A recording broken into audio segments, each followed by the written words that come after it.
जवन बात बासवर में उगोर का करी जौने कोई दिहे अनहार उ अंजोर का दिहे अनहार उ अंजोर का करी।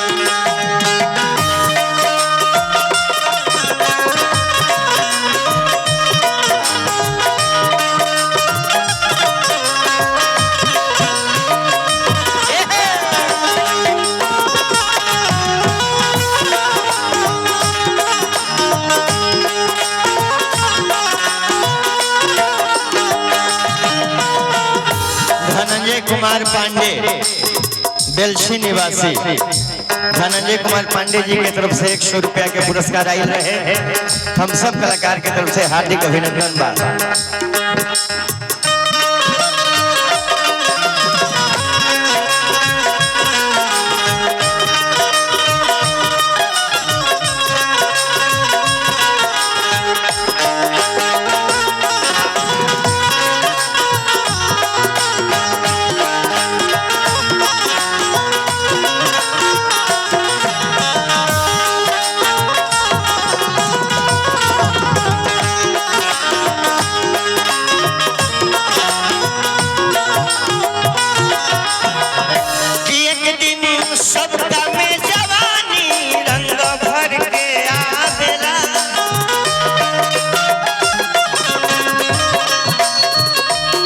करिया गोर नहीं के करो के होश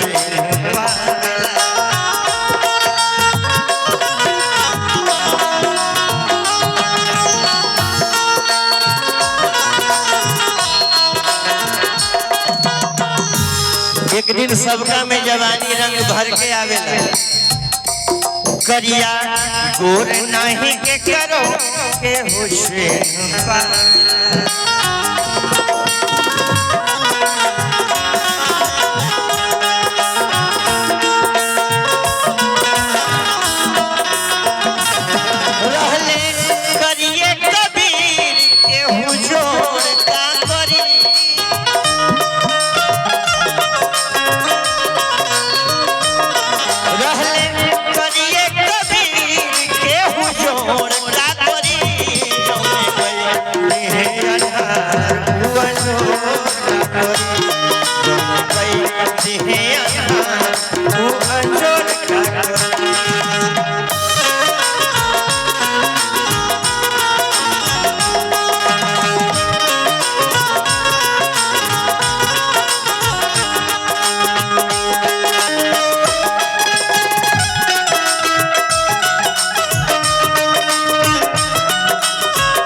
सूरतिया सिया के दिल के रो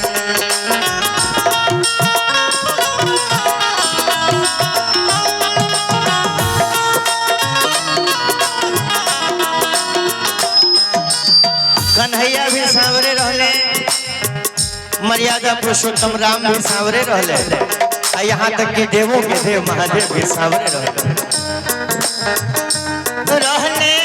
सावर कन्हैया तीनों लोग हो गई सावर सूरतिया सिया के दिल के रोग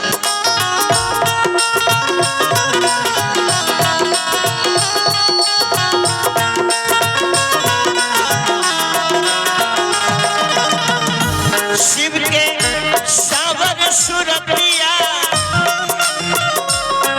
अस विभोर का करी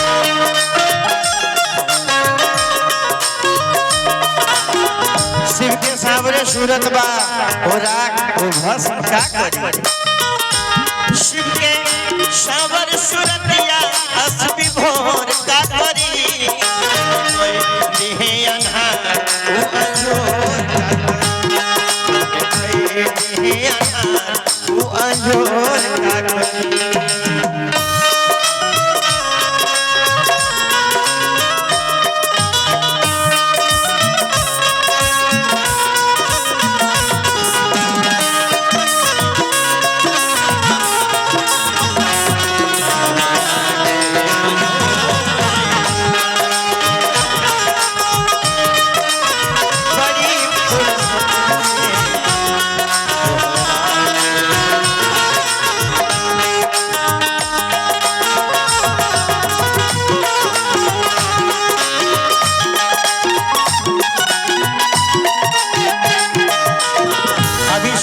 एगो लड़की के प्यार हो जाला, इतना कुरीति बढ़ गई बा कि अब प्यार अपना जात छोड़ के दूसरों जात से कर लेला लोग।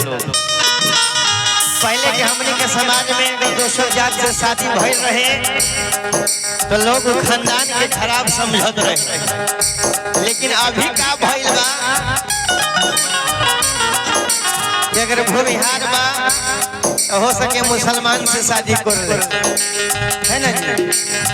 अभी इतना चलन बदल गई बा कि का कहीं रे दादा, आवे वाले समय में हमने के बाल बच्चा का कहीं सोचे वाला विषय बा गुड्डू जी।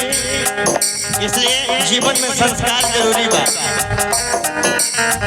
हम अपना बच्चा के पढ़ावा तनी बढ़िया बढ़िया कॉन्वेंट स्कूल में इंग्लिश बात चलता, लेकिन पढ़े खातिर कमाई खातिर कहीं से जाला तो अंग्रेजी नहीं उठा के लेके चला बोली अब का करियो। लेकिन कहे के बाद लैला सवारे रहल इतिहास हो गई,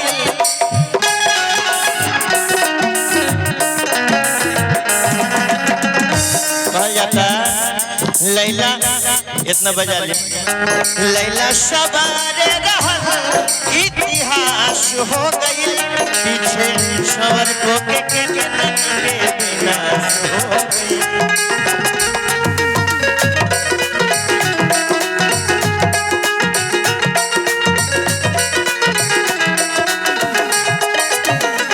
अभी लड़का लेके कहीं पकड़ा गया तो लोग कहता थाना में गए लैला मजनू भइल बड़ा फिर राजा हो गई है।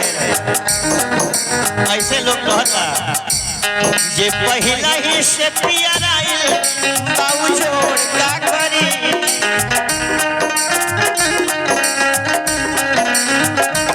जे पहला ही से प्यार आइल बाबू जोड़ का करी।